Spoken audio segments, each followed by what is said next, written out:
Let's cut through the fluff, the flowery language, the cautious tiptoeing. There's a force within you, something primal and unyielding, that you've worked tirelessly to quiet for years. It's not a roaring storm or a theatrical outburst. It's a soft, persistent murmur, a nagging discomfort that rises in the quiet moments when the world appears polished and perfect. It's that faint, almost imperceptible tug that sneaks in the instant you slow down, when the clamor of distractions fades, leaving you alone with yourself. It's as if your spirit senses you're pretending, as if your essence lingers in the shadows, observing you with calm, knowing eyes, biding its time until it can softly whisper, "You haven't figured it out yet, have you?" You've navigated life believing that control is the ultimate solution, that if you strategize enough, toil relentlessly, anticipate every outcome, choose your words with precision, act with calculated intent, and sidestep errors at all costs, everything will align perfectly.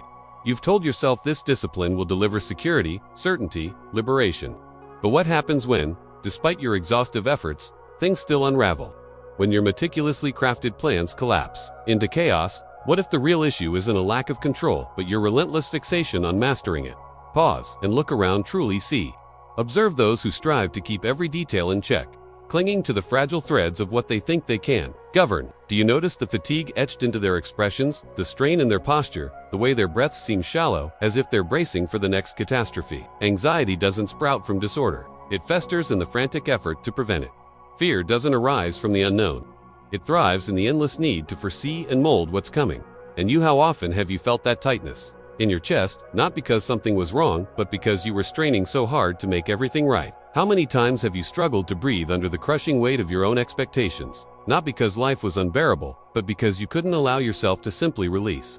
Perhaps you haven't fully grasped it, but you're caught, aren't you? Not by the world, not by your job, your family, your past, or even your future. You're trapped within yourself. Inside a version of you that you've tried to bury apart, you've deemed flawed, shameful, or broken. You've attempted to drown it out with spiritual platitudes, social media mantras, or packed schedules. But that piece of you hasn't vanished. It's still there, watching, waiting, even smiling, because it holds a truth you've overlooked. One day, you'll have to stop fleeing.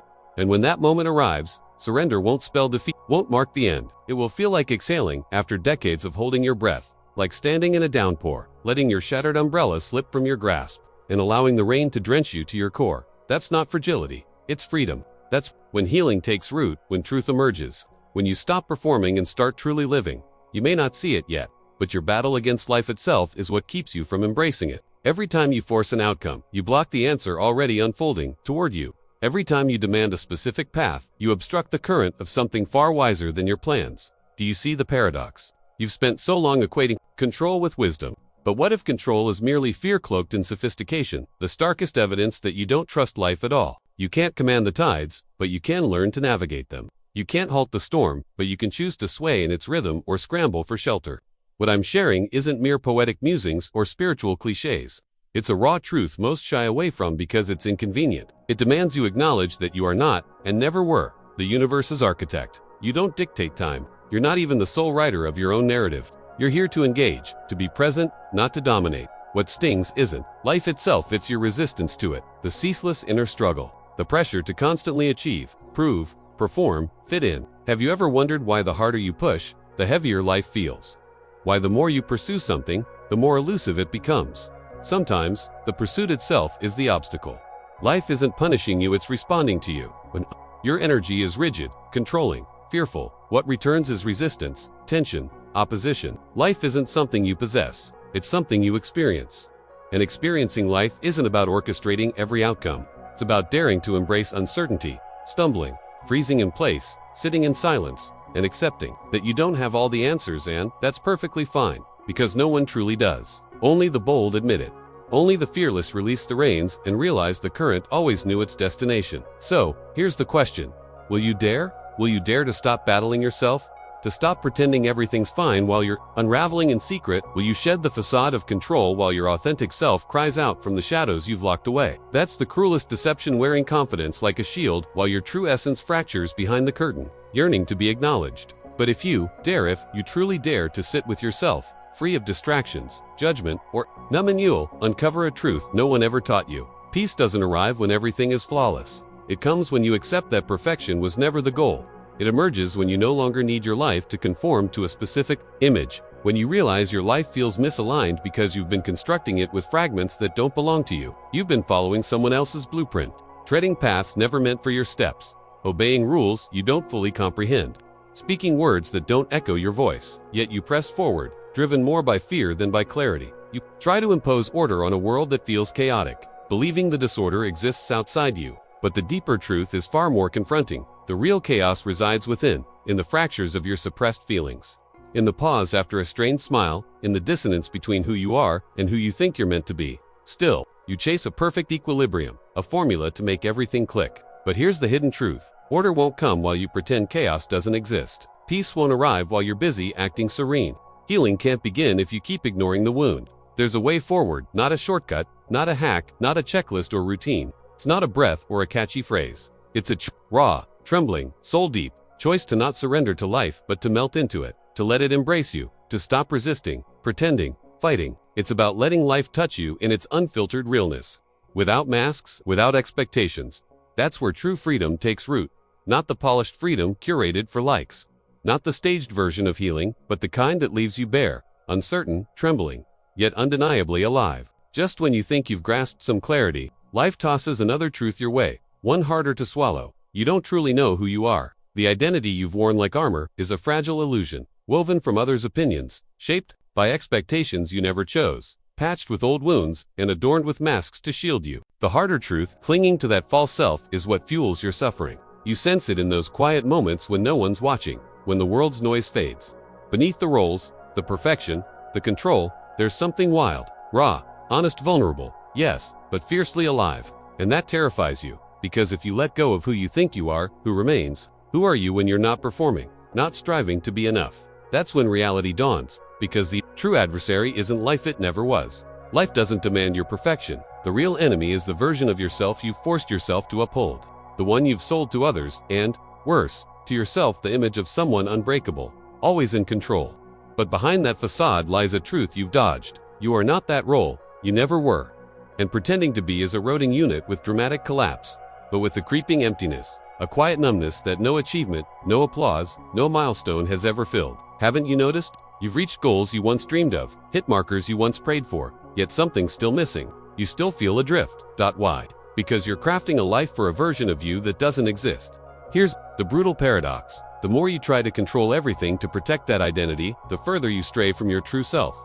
You stop feeling, exploring, living. You're so consumed with keeping that ideal self afloat that you don't realize it's lifeless. It doesn't breathe, feel, or dream. It merely survives. That's the cost of control. Disconnection from life, from love, from your own essence. Control traps you in your mind, urging you to analyze every step, word, moment, turning you into a tactician of your own existence, always calculating, never truly living. But there's a darker layer. The reason you cling to control isn't just fear, it's guilt. Deep within, a part of you believes you don't deserve ease, that peace must be earned, that if you're not struggling, you're failing. So you keep pushing, performing, gripping tighter, even as your soul pleads for release. Maybe it's time to heed that quieter voice, not the one demanding perfection, but the one that whispers in stillness, the one that recalls what it feels like to simply exist, free of the need to prove anything.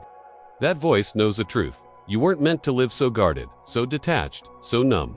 You were born to feel deeply, love fiercely, be gloriously human, flawed, messy, vibrant. Beneath the roles, the guilt, the fear, that version of you still exists, not seeking control but longing to be seen. You are taught to believe life must hurt, that peace is suspect, that calm signals something's wrong. You bought the lie that your worth lies in your struggle, that your value hinges on how much pain you can endure while still forging ahead. You learn to equate strength with suffering, exhaustion with success, stillness with failure. You were told peace is weakness, presence is recklessness, surrender is defeat. But that's a lie. You've mistaken surrender for giving up, flow for inaction, authenticity for chaos. And none of that is your fault. You were shaped relentlessly from childhood to hide your shadows, suppress your anger, mask your sadness. You were taught that emotions make you fragile, that feeling deeply is perilous. So you learned to control everything, your reactions, thoughts, decisions, even your breath, your posture, your very presence, to avoid being too much, too real to you. But you weren't born to be a machine, to exist in survival mode, trapped in a script written by fear. You came to feel, to grow, to stumble, and rise without shame. You came to love with abandon, to live, not just endure, but truly live. To do that, you must release the image you've clung to, Letting go of that controlled facade feels like a death, and it is, but it's the death of a lie, not of you. It's the shedding of everything false, so something real can breathe. No one ever told you this plainly. Peace isn't found by mastering everything. Peace isn't built, it's allowed. It arrives when you stop demanding life be different and start witnessing it as it is. In that moment of profound acceptance, everything shifts, not instantly, not miraculously, but gradually, gently, meaningfully.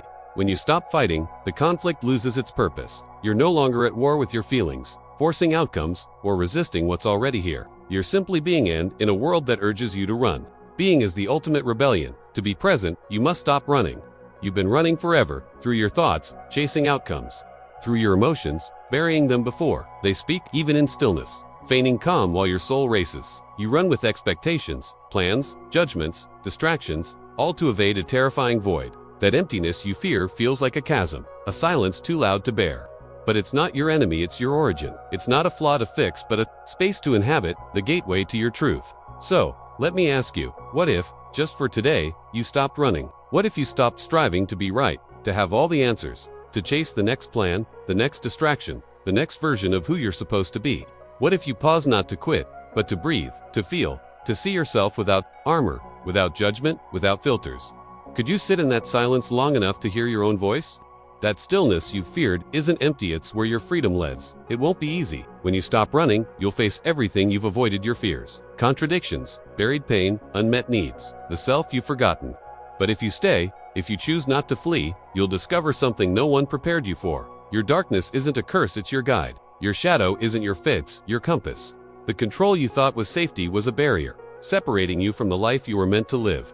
When that barrier falls, when the illusion fades, something extraordinary emerges. The polished, curated version, but the raw, unfiltered you, free of masks, roles, or fear. In that presence, life begins, not a performance, not a survival game, but real, unpredictable, breathing life. Just when you think you've reached the core of your soul, you find there's more. The silence you feared wasn't the end, it was the threshold to everything true. The real journey starts when you no longer need to prove yourself. When you can exist without justifying your presence, without defenses, without escape. Imagine it, a life where you don't question every breath, where decisions aren't tests, where you're at peace with your imperfections. That quiet acceptance births something no one can give you. It's claimed, not taught, not inherited. It's the moment you realize you don't need permission to be you. That's where true sovereignty begins. Authenticity isn't glamorous. It doesn't seek approval or conform to expectations. It's raw, messy, sometimes uncomfortable, even unpolished. But it's yours, the part that doesn't perform for acceptance. The voice that grows louder when you stop pretending. You find it when you're exhausted from faking, from pleasing, from shrinking into molds you didn't choose. In that wariness, something shifts. You begin to shed the masks. To return to yourself, to recall who you were before the world dictated who you should be. That's when a true human emerges, not the one reciting hollow quotes or curating a perfect image, but the one who's been broken countless times and still rises, who's faced despair and stared down fear, not because they're fearless, but because they know abandoning themselves is the ultimate betrayal. From that raw, courageous place, you no longer need to control everything. You stop manipulating outcomes and start trusting not in a vague future, but in your own resilience, your right to exist as you are, without apologies. You realize you don't need all the answers to move forward, because not knowing can be the truest form of wisdom. If you can stand in uncertainty, fully present, without demanding clarity, fear loses its grip. Your perspective shifts, you don't grow louder, you grow deeper, more rooted. Others notice a change they can't name, because you've stopped proving yourself, you've stopped bargaining for your worth. That quiet, grounded presence is magnetic, not because you seek attention, but because you can finally give it. See without flinching, stay without running, be without pretending. That energy, that unshakable presence of someone who's come home to themselves, speaks louder than words. Look at you, you've stayed with this message to the end. That says something profound about you, about the part of you that's tired of surviving, of living on autopilot. It tells you you're ready, truly ready to stop controlling and start living. Not as a lofty ideal or a polished post, but as a quiet revolution, a sacred surrender. Surrender isn't the end, it's the start. The chapter only you can write. The story only you can live. If this stirred something, a tightness in your chest, a spark of recognition, a whisper in your mind, don't ignore it. Honor it, jot it down, not for anyone else, but for you. If you feel moved, share one sentence below. I dare to let go. No explanations needed, just those words. If this resonated, subscribe, not out of habit, but if you want to keep exploring the you that doesn't need control to thrive. Turn on the bell if you want these truths to reach you when you need them most. And if you know someone trapped in their own silent cage, share this with them. No explanation, just send it. A single sentence at the right moment can shatter a wall that seemed unbreakable. This isn't a goodbye, not in the usual sense, but a pause, a silence that's yours. The video ends, but what opens now isn't an ending, it's a gateway. Until we meet again.